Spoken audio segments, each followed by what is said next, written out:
스가랴 11장 12절에서 13절 말씀을 보겠습니다. 스가랴 11장 12절에서 13절 말씀입니다. 내가 그들에게 이르되 너희가 좋게 여기거든 내 품삯을 내게 주고 그렇지 아니하거든 그만두라. 그들이 곧 은 30개를 달아서 내 품삯을 삼은지 여호와께서 내게 이르시되 그들이 나를 헤아린 바 그 싹을 토기장이에게 던지라 하시기로 내가 곧 그 은 30개를 여호와의 전에서 토기장이에게 던지고.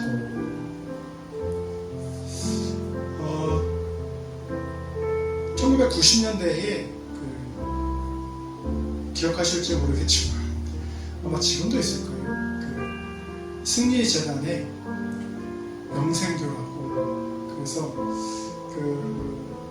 정도령이라는 이제 교주 사람들이 이제 따르는 무리들이 생겼습니다. 근데 어느 날 제가 살던 동네의 중앙로에서 그 사람들이 사진을 펼쳐놓고 이렇게 있는 걸 봤습니다. 물론 이제 그때는 제가 고등학생이었기 때문에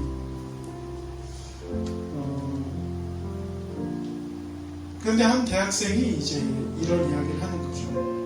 내가 대학을 다니고 전기공학을 전공하고 있는데 이것은 참 진실이다. 그래서 사진 속에 이제 어떤 빛 같은 형체들이 지나가는 걸 찍고 이렇게 했어요. 당시에는 이제 포토샵이 이렇게 잘 알려지지 않고 보급되지 않았기 때문에 생소하죠. 참 보이는 대로 믿는 시절이어서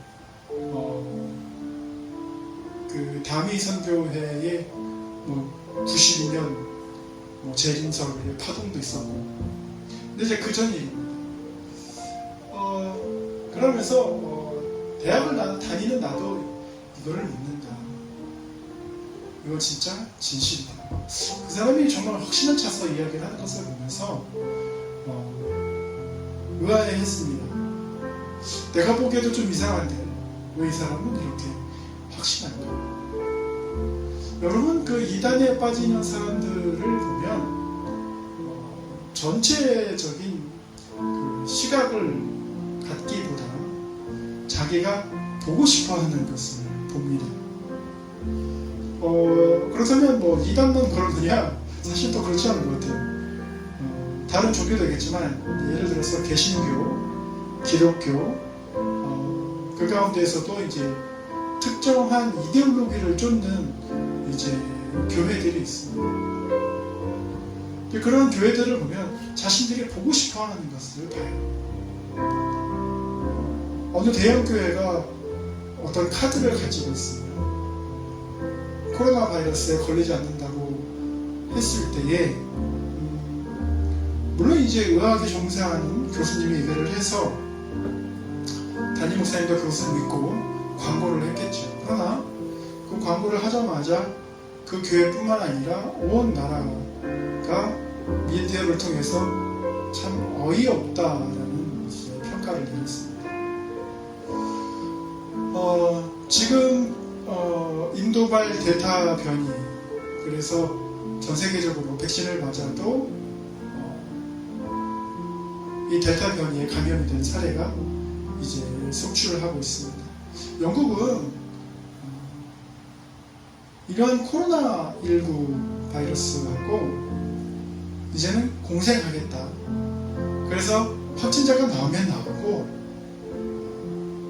또 그런 사람은 치료하고, 그래서 더 이상 방역 규제를 하지 않겠다.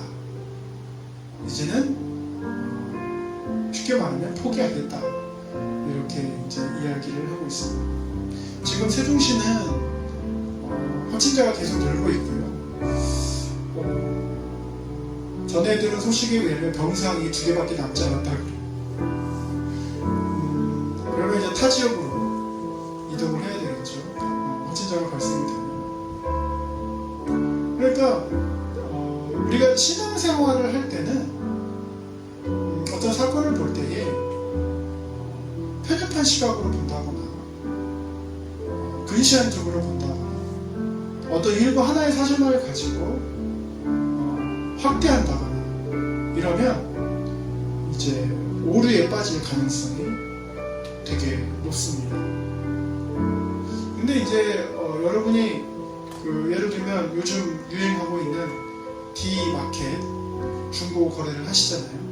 그러면 사람들이 사기를 치는데 대형 웹사이트를 모방해서 마치 안심 거래를 유도하는 것처럼 하지만 결국에는 이제 송금을 하고 나면 책임지지 않는, 그래서 택배 거래를 한다 하더라도 전화를 받지 않는다거나 이런 일들이 있습니다. 이러한 세상에 우리가 살고 있습니다. 이러한 세상에 살고 있는데, 그래서 중요한 거는 어떻게 보면 굉장히 신앙이라는 것은 보다 철저하게 검증하고 그 검증을 위해서는 반드시 뭐가 필요하다? 많은 신학적인 책이 필요한 것도 아닙니다. 많은 논문을 읽어야 되는 것도 아닙니다. 가장 중요한 것은 바로 성경입니다. 성경을 조금 더 면밀하게 살펴본다면 결코 이단에 빠지거나 결코 하나님이 살아계시지 않는다고 말하지는 못할 겁니다. 우리가 이제 교회에서의 어떤 신앙생활이 단순히 볼 때 그냥 종교행위, 왜 군대에서 말하잖아요. 종교행위, 종교생활 이렇게 하는 거고, 인간의 어떤 부족한 부분을 채워주기 위해서, 그래서 사회가 만들어진 이유가 인간이 외로워서 그렇고, 종교가 만들어진 이유가 이제 인간이 죽음이 두려워서 그렇다고 하는데, 사실 오늘날 21세기를 보면 자연인 많이 나오지 않습니까? 사람들이 사회를 떠나서 자꾸 산속으로 들어가려고 그래요. 왜냐면 스트레스를 받다 보니까 인간관계에서 혼자 있고 싶은 거예요. 그래서 우리가 사자성어 중에 무라일체라는 게 있지 않습니까? 자연과 내가 하나가 돼요. 그런데 곰곰이 따져보면 창세기에서 말씀하신 하나님이 창조하신 세상에 너는 흙이니 흙으로 돌아갈지라는 말씀을 어떻게 보면 그대로 실천하고 있는 거예요. 산속에 들어가서 자연과 함께 할 때 건강과 정서가 회복되고, 또 죽음에 대해서 이야기할 때는 요즘은 이제 안락사를 이야기하기 때문에 스위스 같은 경우에는 두 가지를 제공을 합니다. 첫째는 안락사, 둘째는 초콜릿.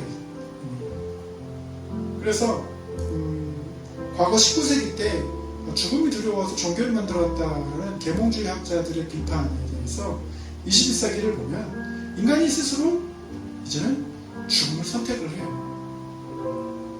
그러면서 합법적인 나라가 스위스이기 때문에 스위스에 가서 예약을 하고, 그리고 의사가 들어온 입회하에 이제 초콜릿을 줍니다.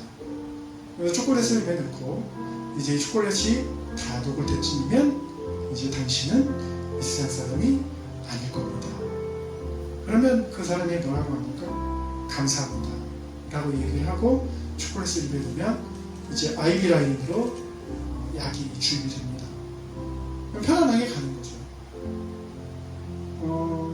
그래서 사실 우리가 건강 100세 이렇게 얘기하지만 건강까지 100세까지 사시는 분도 계시고, 그렇지 못하고 짧게는 몇 년, 길게는 10년 이상 연명하시다가 어떻게 보면 인간의 존엄성을 갖추지 못하고 죽지 못해 사는 삶을 사는 현 시대를 보면서 과연 인간이 죽음을 두려워할까, 아니면 빨리 죽음을 맞이해서 하늘나라로 가고 싶어 할까, 어떤 것이 더 좋을까라는 이제 의문점을 남기게 됩니다. 그래서 교회는 단순히 어떤 죽음이나 외로움을 달래는 것이 아니고 가장 중요한 건 죽음 이후의 삶이에요. 그리고 또 가장 중요한 것은 죽음 이전의 삶입니다. 에녹을 한번 예를 들면 에녹은 하나님과 동행하면서 사는 거예요. 그러니까 창세기 이후에 하나님 창조하시고 나서 죽음을 보지 않고 하늘나라로 올라간 사람은 에녹이 최초입니다. 그러니까 하나님과 동행하면서 하나님과 함께 끝까지 영생의 삶을 들었다고 성경은 말을 하고 그 다음에 엘리야를 얘기합니다.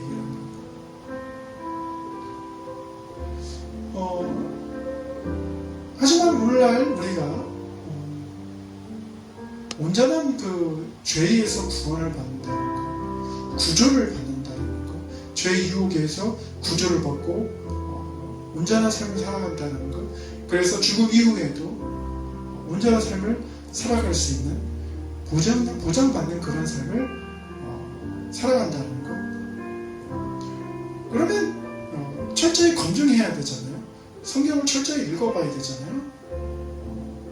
성경에 대해서 면밀하게 검토해야 되잖아요. 그런데 이단이 짜놓은 그 조악한 교리에 빠져서 성경을 읽지 않아요. 성경을 봐도 그들이 쳐놓은 덫에 걸릴 만한 구절들을 아주 편협적으로 보게 됩니다.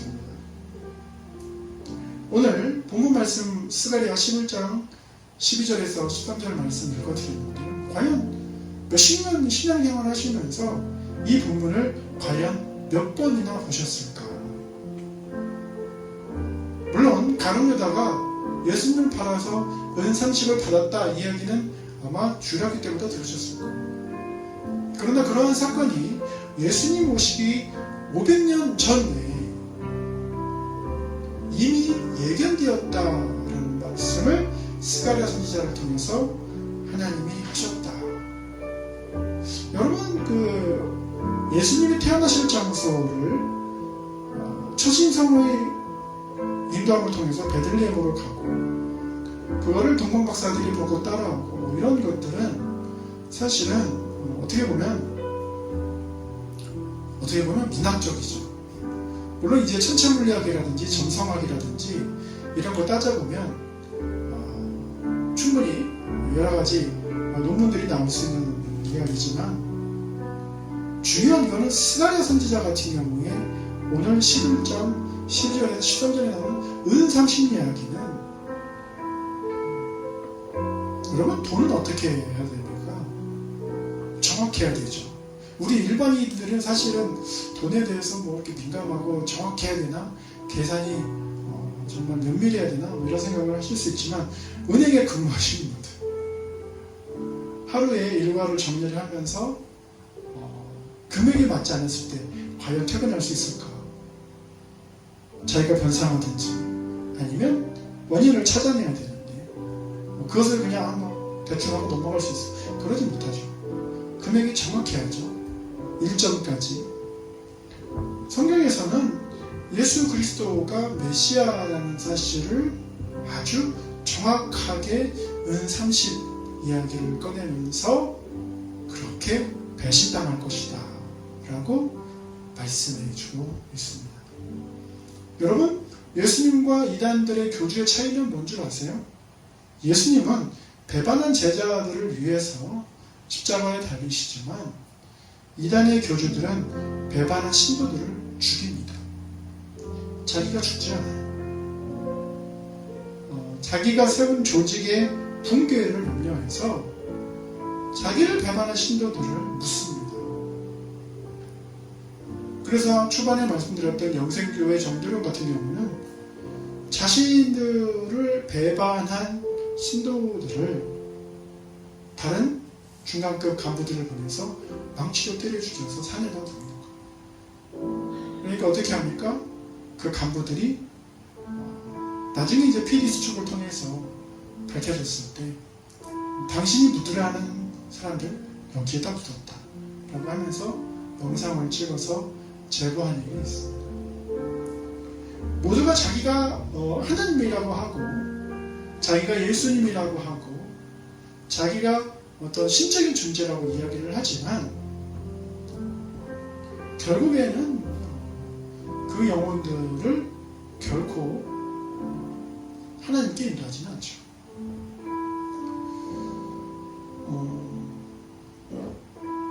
안상홍 하나님의 증인회 이런 그 단체들을 보면 교회라는 이름을 씁니다. 신천지도 장막성전이라는 그래서 교회라는 이름을 씁니다. 근데 제일 안타까운 거는 거기를 출입하는 많은 우리 대한민국 사람들이 단 한 번이라도 오늘 스가랴 11장 12절에서 13절 말씀을 본 적이 있을까? 예수님께서 메시아로서 은상식에 팔리시고 그렇게 배신당하시면서 십자가에 못 박힌 사실로 인하여 그 스스로가 예견된 대로 메시아라는 것을 이렇게 2000년 후에도 정확하게 증명하고 계심에도 불구하고 이만희를 따르고 정명석을 따르고 안상홍을 따르고 안상홍이 죽으면 하나님 어머니라고 해서 또 그 부인을 따르고 깨어나시기 바랍니다. 그들은 다 속이는 자들입니다. 우리가 예수 그리스도를 믿고 따르는 이유는 부인할 수 없는 증거들이 성경에 있기 때문에 그렇습니다. 그리고 성경에서 뭐라고 말합니까? 예수 그리스도가 유일한 길이라고 이야기를 해요. 왜 예수님의 이름을 천사가 나타나서 예수라고 명명해 줍니까? 그 이유는 이렇게 2000년 후에 수많은 사람들이 나타나서 거짓 그리스도인들이 나타나서 내가 그리스도다 내가 그리스도다 이런 말을 하면서 사기를 칠까봐 그런 거예요. 그래서 성경은 정확하게 예수라고 딱 이름을 못 박아 두는 겁니다. 달리 말하면 인간 도용을 막기 위해서 그러는 거예요. 하나님은요 수천 년 동안 인간의 역사에서 구원의 길을 준비하시고 그 구원의 길로 인도하시려고 애쓰셨고 지금도 애쓰시고 앞으로도 애쓰실 거예요. 그러나 영원히 참지는 않으십니다. 기회가 있을 때 지금 이러한 설교를 통해서 전국적으로 수많은 하나님의 사람들이 예수 그리스도를 따르라고 말하고 있을 때 그리고 어떻습니까? 구약 성경에서 보면 말라기 선지자를 통하고 나서 하나님의 사람들이 나타나잖아요. 하나님의 선지자들이 나타나잖아요. 침묵이 이어져요. 그 침묵이 이어지다면 어떻게 됩니까? 메시아가 나타났어요. 만약에 이런 패턴으로 간다면 어느 순간에 이제 하나님의 사람들이 사라지고 하나님의 말씀이 더 이상 선포되어지지 않고 침묵의 순간이 흐르다가 예수님께서 다시 오시면 그때는 이제 영원한 심판입니다. 여러분 심판날에 어떤 모습일까를 가늠해 볼 수 있는 것이 뭐냐면 에스라가 하나님의 말씀 율법책을 펴서 읽을 때 백성들이 어땠다? 다 울었다고 그랬습니다. 바벨론 포로 생활을 마치고 왔을 때 기근이 있었어요. 기근이 있었는데 어느 정도로 기근이 심했냐면 자신이 낳은 아이들을 잡아먹을 정도로 기근이 있었던 거예요. 근데 하나님 말씀을 들어보니까 하나님 말씀을 지키지 않으면 이런 일이 있을 것이라고 신명기 18장 15절로 끝절까지 나와 있었던 거예요. 하나님의 눈 밖에 나면 어떤 일이 벌어질 거라는 것이 민족에게 어떤 일이 날 거라는 것을 이미 말씀해 주셨던 것이에요. 그러나 그 신명기 말씀을 이스라엘 백성이 소홀했고 수백 년이 지난 다음에 어떻게 됐습니까? 다 끌려갔어요. 아주 참담한 일이 벌어진 거예요. 그러니까 하나님께서는 하나님의 역사를 어떻게 하신다? 반드시 이루신다. 하나님의 약속을 어떻게 하신다? 반드시 지키신다.